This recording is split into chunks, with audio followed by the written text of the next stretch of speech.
নমস্কার, আপনারা দেখছেন আপডেট বাংলা। খবরের প্রথমে দেখে নেব আজকের সংবাদ শিরোনাম। এতদিনে উত্তর দিলেন মমতা, 30 ডিসেম্বরে সকলের চোখের সামনে ঘটবে।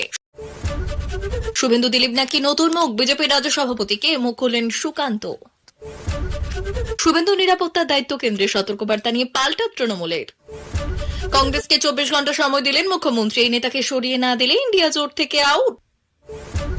শেখ হাসিনাকে ফেরত চেয়ে দিল্লিকে হুমকি ঢাকার। বাংলায় কোনো জঙ্গি নেই বলছেন ফিরহাদ, উনি তো সবচেয়ে বড় জঙ্গি, পাল্টা জবাব সজলের। প্রত্যেক জেলায় হবে শপিং মল এবং সিনেমা হল, বড় ঘোষণা মমতার। মঞ্জুর, আরজিকর কাণ্ডে বিরাট সিদ্ধান্ত কলকাতা হাইকোর্টের। দিল্লি বিধানসভা নির্বাচনে শাহরুখকে প্রার্থী করেছেন ভাইস। আসছি বিস্তারিত খবরে। বছর শেষ হতে আর কয়েকদিন বাকি, আর বছরের শুরুতেই তপ্ত হয়ে উঠেছিল উত্তর 24 পরগনার সন্দেশখালী। রাস্তায় নেমেছিলেন মহিলারা। সেই সময় প্রশ্ন উঠেছিল, মুখ্যমন্ত্রী কেন সন্দেশখালী যাচ্ছেন না? সেই উত্তপ্ত পরিস্থিতির কয়েক মাস পর সন্দেশখালী যাচ্ছেন মুখ্যমন্ত্রী মমতা বন্দ্যোপাধ্যায়। বৃহস্পতিবার নবান্নের সাংবাদিক বৈঠকে নিজেই সে কথা জানালেন মুখ্যমন্ত্রী। এদিন সাংবাদিক বৈঠকে মমতা বন্দ্যোপাধ্যায় বললেন, নির্বাচনে আগে অনেকে আমাকে জিজ্ঞাসা করেছিলেন, দিদি আপনি সন্দেশখালী গেলেন না? আমি বলেছিলাম পরে যাব। আগামী 30 ডিসেম্বর বেলা 1টায় সরকারি ডিস্ট্রিবিউশন কর্মসূচিতে সন্দেশখালী যাব। সরকারের বিভিন্ন পরিষেবা মানুষের হাতে তুলে দেওয়া হবে। 20,000 মানুষকে সরকারি পরিষেবা দেওয়া হবে। চলতি বছরের জানুয়ারির শুরুতে সন্দেশখালী তৃণমূল নেতা শেখ শাহজাহানের বাড়িতে তল্লাশিতে গিয়ে আক্রান্ত হয়েছিল ইডি। এরপর শাহজাহানের বিরুদ্ধে একের পর এক অভিযোগ ওঠে। রাস্তায় নামেন মহিলারা। অস্বস্তিতে পড়ে রাজ্যের শাসক দল। বিরোধীরা সরব হয়, এমনকি লোকসভা নির্বাচনের প্রচারে সন্দেশখালীর ঘটনাকে হাতিয়ার করে বিরোধীরা। তখন মমতা বন্দ্যোপাধ্যায় জানিয়েছিলেন তিনি পরে সন্দেশখালী যাবেন, আর বৃহস্পতিবার নবান্ন থেকে জানালেন আগামী 30 ডিসেম্বর সন্দেশখালীতে সরকারি কর্মসূচিতে পা রাখবেন তিনি। এদিন মুখ্যমন্ত্রী আরো জানান, আলিপুর চিড়িয়াখানার উল্টো দিকে ছোট অ্যাকোরিয়াম ছিল, অনেক দিনের পুরনো। ওখানে একটা বড় বিগ বাজার করা হবে, ক্যাবিনেটে সিদ্ধান্ত নেওয়া হয়েছে। তবে ছোট অ্যাকোরিয়াম ওখানে থাকবে। একই সঙ্গে তিনি জানান, আলিপুর মিউজিয়ামের উল্টো দিকে একটা বড় পরিকাঠামো তৈরি হচ্ছে, সেখানে লেদারের সামগ্রী নিয়ে একটি অর্ধেক লেদার হাব এবং বাকি অংশে বাংলার শাড়ি থাকবে। জেলার মানুষের আয় বাড়াতে নতুন সিদ্ধান্তের কথা জানালেন মুখ্যমন্ত্রী। তিনি বললেন, কলকাতাকে বাদ দিয়ে অন্য জেলায় সব জেলার হেডকোয়ার্টারে একটা বড় করে শপিং মল করা হবে। সরকার 1 একর জমি দেবে, 2 তলা স্বনির্ভর গোষ্ঠীকে দিতে হবে, বাকি যে কটা তলা হবে সেগুলো বাজার হবে। তার উপর সিনেমা হল, নিচে কার পার্কিং এবং একটা খাবারের জায়গা করা হবে। গঙ্গাসাগর মেলার কথা উল্লেখ করে মুখ্যমন্ত্রী বলেছেন, আগামী 6 জানুয়ারি গঙ্গাসাগর যাব, প্রথমেই যাব ভারত সেবাশ্রম। 5 ও 6 ফেব্রুয়ারি বিশ্ববঙ্গ বাণিজ্য সম্মেলন হবে বলে জানালেন মমতা। বিজেপির রাজ্য সভাপতি বিতর্কে মুখ খুললেন সুকান্ত মজুমদার। নতুন রাজ্য সভাপতি নিয়ে নানা চর্চা চলছে। দলের মধ্যে অনেকের নাম উঠে আসছে। আবার বিরোধী দলনেতা শুভেন্দু অধিকারীকে রাজ্য সভাপতি করার পক্ষে সওয়াল করেছেন তথাগত রায় থেকে অর্জুন সিংরা। এই পরিস্থিতিতে বুধবার বঙ্গ বিজেপির বর্তমান রাজ্য সভাপতি সুকান্ত মজুমদারের বক্তব্য, দলের প্রতি প্রত্যেকের দায়বদ্ধতা থাকা উচিত। বিজেপির প্রতি সুকান্ত মজুমদারের দায়বদ্ধতা আছে। সাংসদ থাকলে এবং না থাকলেও সুকান্ত বিজেপিরই। যদি একজন সাংসদও বিজেপির না থাকে, এটা যদি হবে না, তবুও কথার কথা বলছি, সুকান্ত তখনও বিজেপির থাকবে। দলের প্রতি দায়বদ্ধতার কথা মনে করিয়ে দিয়ে সুকান্তর এই মন্তব্যের নিশানায় বিজেপির কারা তা নিয়ে চর্চা শুরু করেছে পদ্মশিবির। অন্যদিকে প্রাক্তন প্রধানমন্ত্রী প্রয়াত অটল বিহারী বাজপেয়ীর জন্মদিনে দলীয় কর্মসূচি থেকে রাজ্য সভাপতি সুকান্ত মজুমদারের দাবি যে বিজেপি আনতে পারে সুশাসন। 26 বাংলায় বিজেপি সরকার তৈরি হবে। আমরা অপেক্ষা করছি পশ্চিমবঙ্গে কবে সুশাসন ফিরবে। সাংবাদিকদের প্রশ্নের উত্তরে সুকান্তর এই সুশাসনের মন্তব্যের পাল্টা মুখ খুলেছেন তৃণমূলের রাজ্য সাধারণ সম্পাদক কুণাল ঘোষ। সুকান্তকে স্মরণ করিয়ে দিয়ে কুণাল বললেন, শ্রেষ্ঠ রাজ্য সরকার হচ্ছে মমতা বন্দ্যোপাধ্যায়ের নেতৃত্বাধীন পশ্চিমবঙ্গ সরকার। সুকান্ত মনে করে রাখবেন, অটল বিহারী বাজপেয়ীর নাম যতবার উচ্চারণ করবেন ততবার একই সঙ্গে উচ্চারণ করবেন, বাজপেয়ী গুজরাটে গিয়ে সেখানকার তৎকালীন মুখ্যমন্ত্রী নরেন্দ্র মোদীকে নির্দেশ দিয়েছিলেন রাজধর্ম পালন করতে। যে মোদী রাজধর্ম পালন করতেন না, তাকে রাজধর্ম শেখাতে হয়েছিল বাজপেয়ীকে। কুণালের দাবি, এখন পশ্চিমবঙ্গে উন্নয়ন বেশি হচ্ছে, অন্য রাজ্যের তুলনায় উন্নয়নের ক্ষেত্রে বিভিন্ন মাপকাঠিতে পশ্চিমবঙ্গ এগিয়ে। বুধবার সকালে বিজেপির সল্টলেক পার্টি অফিসে অটল বিহারী বাজপেয়ীর 100তম জন্মদিবস উপলক্ষে একটি অনুষ্ঠানে ছিলেন সুকান্ত মজুমদার, রাহুল সিনহারা। এদিন রাজ্য জুড়ে বিভিন্ন সেবামূলক কর্মসূচির মাধ্যমে সুশাসন দিবস পালন করলেন বিজেপি। রাজ্যের বিরোধী দলনেতা শুভেন্দু অধিকারীর উপর বাংলাদেশের জঙ্গি গোষ্ঠীর হামলার আশঙ্কা রয়েছে বলে রাজ্য পুলিশকে সতর্ক বার্তা পাঠিয়েছে কেন্দ্রীয় গোয়েন্দা সংস্থা। 2টি বাংলাদেশি জঙ্গি সংগঠন শুভেন্দুর উপর হামলার চেষ্টা করতে পারে এবং 3 জঙ্গিকে দায়িত্ব দেওয়া হয়েছে বলে কেন্দ্রীয় গোয়েন্দা তথ্যে দাবি করা হয়েছে। তৃণমূলের রাজ্য সাধারণ সম্পাদক কুণাল ঘোষ জানান, মনে রাখতে হবে শুভেন্দু নিজে কেন্দ্রীয় নিরাপত্তা পান, আর সীমান্ত পারের নিরাপত্তার দায়িত্ব বিএসএফ এর।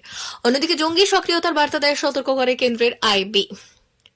রাজ্য সরকারের কথাটিতে অসম্মান করে লাভ কি? বুধবার সাংবাদিকদের প্রশ্নের উত্তরে কুণাল ঘোষের পরিষ্কার বক্তব্য, উনি নিরাপদে থাকুন, সুস্থ থাকুন, কিন্তু খেয়াল রাখতে হবে উনি কিন্তু কেন্দ্রীয় নিরাপত্তা পান। জঙ্গি যদি ঢোকে তাহলে বাংলাদেশ সীমান্ত দিয়ে ঢুকবে, সেখানেও তো বিএসএফ আটকাবে। বিএসএফ কেন্দ্রীয় সরকারের অধীন, আর জঙ্গিদের গতিবিধিও তা কেন্দ্রীয় আইবির দেখার কথা। ফলে বিষয়টিকে রাজ্যের দিকে ঘোরানোর চেষ্টা যেন না হয়। শুভেন্দু নিরাপত্তা ত্রিস্তরীয়, ওটা কেন্দ্রের দায়িত্ব।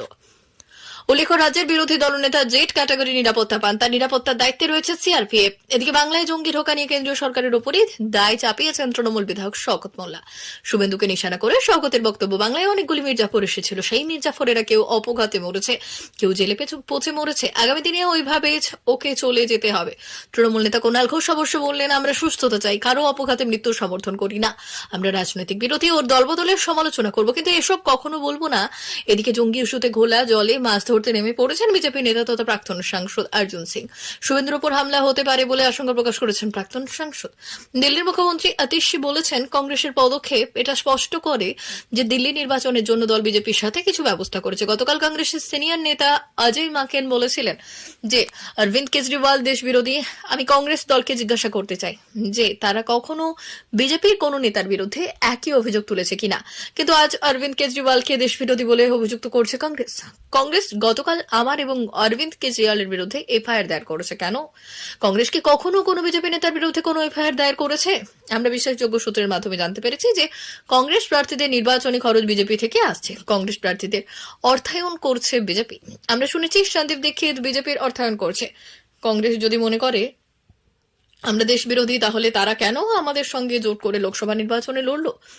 এটা স্পষ্ট যে কংগ্রেস নেতারা আপকে পরাজিত করতে এবং দিল্লিতে বিজেপিকে জয়ী করতে বিজেপির সাথে কিছু পারস্পরিক বোঝাপড়ায় পৌঁছেছেন। যদি কংগ্রেসের সঙ্গে বিজেপির কোনো বোঝাপড়া না হয়, তাহলে তাদের 24 ঘন্টার মধ্যে অজয় মাকেনের বিরুদ্ধে ব্যবস্থা নেওয়া উচিত। শেখ হাসিনাকে ফেরতের বিষয়ে ভারতকে কি হুমকি দিচ্ছে বাংলাদেশ? ইউনূসের অন্তর্বর্তী সরকারের মুখপাত্র মোহাম্মদ রফিকুল আলমের মন্তব্য নিয়ে উঠছে প্রশ্ন। বাংলাদেশের প্রাক্তন প্রধানমন্ত্রী শেখ হাসিনাকে ফেরত চেয়ে গত 23 ডিসেম্বর দিল্লিকে চিঠি দিয়েছিল ঢাকা। হাসিনার আমলেই দুদেশের মধ্যে বন্দি প্রত্যার্পণ চুক্তি হয়, সেই অনুযায়ী বিচারের জন্য হাসিনাকে দেশে ফেরত চাইছেন তারা। এমনটাই বলেছিলেন বাংলাদেশের বিদেশ মন্ত্রকের উপদেষ্টা তৌহিদ হোসেন। চিঠির প্রাপ্তির কথা স্বীকার করলেও ঢাকার সেই বার্তা এখনো পর্যন্ত কোনো জবাব দেয়নি দিল্লি। যেহেতু প্রত্যার্পণের জন্য চিঠিতে কোনো নির্দিষ্ট সময়সীমার উল্লেখ নেই, সেহেতু আরো কিছুদিন অপেক্ষার পর তারা পরবর্তী পদক্ষেপ স্থির করবেন, জানালেন বাংলাদেশের বিদেশ মন্ত্রকের মুখপাত্র। শেখ হাসিনা ভারতে পালিয়ে আসেন গত 5 আগস্ট। তারপর থেকে এই পর্যন্ত তার বিরুদ্ধে অন্তত 233 ফৌজদারি মামলা দায়ের হয়েছে বাংলাদেশে। বিশেষজ্ঞদের মতে হাসিনার আমলে হওয়া চুক্তি অনুযায়ী তাকে ফেরাতে বাধ্য ভারত, কিন্তু তারা যদি মনে করে শুধু রাজনৈতিক কারণেই হাসিনার বিরুদ্ধে মামলা করা হয়েছে অথবা বাংলাদেশের আদালতে হাসিনার ন্যায় বিচার পাওয়ার আশা নেই, সেক্ষেত্রে আপত্তি তুলতে পারে দিল্লি। সে কারণে আওয়ামী লীগ নেতাদের শপথের গ্রহণের যে ভিডিও দিন কয়েক আগে দেখা গিয়েছে, বিশেষজ্ঞদের মতে সেটা হাসিনাকে দেশে ফেরানোর কৌশল হতে পারে। শেখ হাসিনার সঙ্গে ভারতের দীর্ঘদিনের বন্ধুত্বপূর্ণ সম্পর্ক রয়েছে, সেহেতু বিভিন্ন আইনি জটিলতা দেখিয়ে তাকে প্রত্যার্পণের বিষয়টি দীর্ঘদিন পর্যন্ত ঝুলিয়ে রাখার বিকল্পও আছে দিল্লির হাতে। সেক্ষেত্রে বাংলাদেশের এই হুঁশিয়ারি কোনো কাজে আসবে না বলে অনুমান বিশেষজ্ঞ মহলের।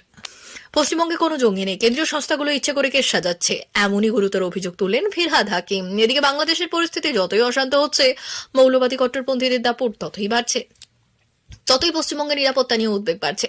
বাংলাদেশের জেল থেকে জঙ্গি পালানো, একাধিক সন্দেহভাজন জঙ্গিকে বাংলাদেশ প্রশাসনের মুক্তি দেওয়া, পশ্চিমবঙ্গে ভুয়ো নথি দিয়ে তৈরি পাসপোর্ট বাংলাদেশিদের হাতে যাওয়া, বাংলাদেশি জঙ্গি ধরা পড়া, পরপর এই ধরনের ঘটনায় উদ্বেগ আতঙ্ক চরমে উঠেছে। এদিকে ক্যানিং থেকে ধৃত কাশ্মীরি জঙ্গি জাভেদ মুন্সি কয়েক মাস ঘাঁটি গেড়েছিল নেপালে। খবর গোয়েন্দা সূত্রে ব্যবসায়িক ছদ্মবেশে নেপালে ছিল জাভেদ আহমেদ মুন্সি। নেপাল হয়ে অস্ত্রোপচারে যুক্ত ছিল জাভেদ, ব্যবসায়িক ছদ্মবেশে অস্ত্র কারবারে যুক্ত ছিল জাভেদ। গোয়েন্দা সূত্রে খবর, নেপাল হয়ে ভারতে নাশকতার জন্য জঙ্গিদের অস্ত্র পাঠাতো জাভেদ। ইউনূস জামানায় ফের পাকিস্তানের কাছাকাছি বাংলাদেশ। পাক জঙ্গি সংগঠনগুলি এখন ফের বাংলাদেশের পুরনো রুট দিয়ে অস্ত্র ঢোকানোর ছক কষছে, সেই কারণেই জাভেদকে পাঠানো হয়েছিল ক্যানিংয়ে, অনুমান গোয়েন্দাদের। অন্যদিকে পাসপোর্ট জালিয়াতি মামলায় গ্রেপ্তার আরও এক। দত্তপুকুরের বাড়ি থেকে ভোরে পাকড়াও মুক্তার আলম। উদ্ধার একাধিক ব্যক্তির প্যান কার্ড, এটিএম কার্ড। আগেও পাসপোর্ট জালিয়াতি মামলায় গ্রেপ্তার করা হয়েছে মুক্তারকে। গ্রেপ্তার করে চুঁচুড়া থানার পুলিশ। বাংলাতে জঙ্গি ঢুকলে তার দায়ভার কার? তা দায়ভার বাংলা স্বরাষ্ট্র দপ্তর নয়, দায় কেন্দ্রীয় সরকারের। কোথায় গেল 56 ইঞ্চি ছাতির বড় বড় কথা? কোথায় কেন্দ্রীয় স্বরাষ্ট্রমন্ত্রী? কি করছে বিএসএফ? সীমান্তের দায়িত্ব তো ভারত সরকারের। মায়ানমার, শ্রীলঙ্কা, ভুটান, নেপাল থেকে জঙ্গি ঢুকলে দায়ভার কার? যে প্রচারের জন্য মন্তব্য শুভেন্দুর পরপর হারের পর তৃণমূলের বিরুদ্ধে কুৎসা, শুভেন্দুকে পাল্টা আক্রমণ ক্যানিং পূর্বের তৃণমূল বিধায়ক শওকত মোল্লা। পশ্চিমবঙ্গে সিনেমা হলের সংখ্যা অনেকটাই কম কেন তা নিয়ে একাধিক প্রশ্ন তুলেছে টলিপাড়ায়। এই আবহে বৃহস্পতিবার নবান্ন থেকে মুখ্যমন্ত্রী ঘোষণা করে দিলেন, কলকাতায় যেমন শপিং মল, বিগ বাজার রয়েছে, প্রত্যেক জেলার সদর দপ্তরেও একটি করে শপিং মল তৈরি হবে, সেই সঙ্গে হবে সিনেমা হল। এদিন সিনেমা হলের প্রসঙ্গে মমতা জানিয়েছেন যে জেলার অনেকেই সিনেমা দেখতে ভালোবাসেন, কিন্তু তাদের জন্য হল নেই। টলিউডও এতে উপকৃত হবে। মুখ্যমন্ত্রীর এই ঘোষণা টলিউডের জন্য নিঃসন্দেহে ভালো খবর, তা বলাই যেতে পারে। পাশাপাশি নবান্ন থেকে তিনিও জানিয়ে দেন, শপিং মল তৈরির 1 একর জমিও সরকার বিনামূল্যে দেবে, কিন্তু টেন্ডারের মাধ্যমে দেওয়া হবে, ফ্র্যাঞ্চাইজি হবে। তবে শপিং মলের প্রথম 2টো ফ্লোর স্থানীয় স্বনির্ভর গোষ্ঠী শিল্পীদের দিতে হবে। আজিকর কাণ্ডের প্রতিবাদে কলকাতা হাইকোর্টের অনুমতি নিয়ে ধর্মতলায় আরও একবার ধর্নায় বসেছিলেন joint platform of doctors. December পর্যন্ত এই ধর্নায় বসার অনুমতি দিয়েছিল কলকাতা হাইকোর্ট। কাল 26 ডিসেম্বর তার শেষ দিন, কিন্তু আগামী দিনেও এই ধর্না চালিয়ে যাওয়ার জন্য মামলা করার আবেদন জানিয়েছিল জয়েন্ট প্ল্যাটফর্ম অফ ডক্টরস। এই বিষয়ে কলকাতা হাইকোর্টের বিচারপতি প্রসেনজিৎ বিশ্বাসের দৃষ্টি আকর্ষণ করা হলে তিনি মামলা দায়ের করার অনুমতি দিয়েছেন।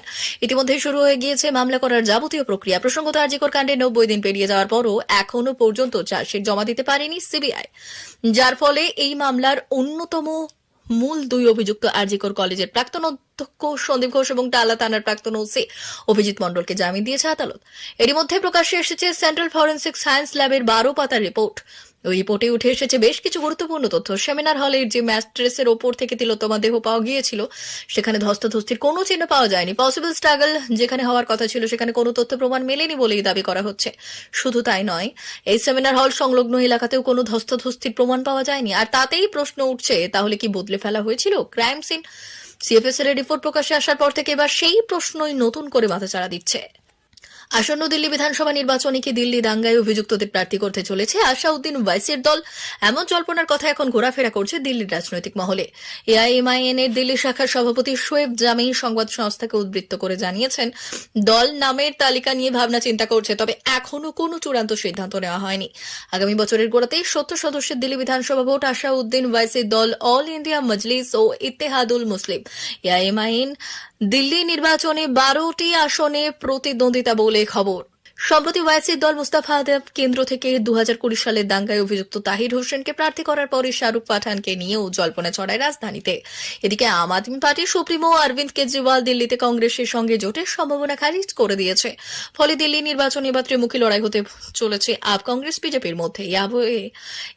আমিন দিল্লি বিধানসভা নির্বাচনে 12টি সংখ্যালঘু আসনে প্রার্থী দিলে আপের মুসলিম ভোট কাটবে বলে মনে করছে ভোট বিশেষজ্ঞরা। আর মুসলিম ভোট আপের কাটলে আখেরে লাভ হবে বিজেপির মত রাজনৈতিক বিশ্লেষকদের। প্রিয় দর্শক, এখনকার মতো খবর এই পর্যন্তই। ধন্যবাদ।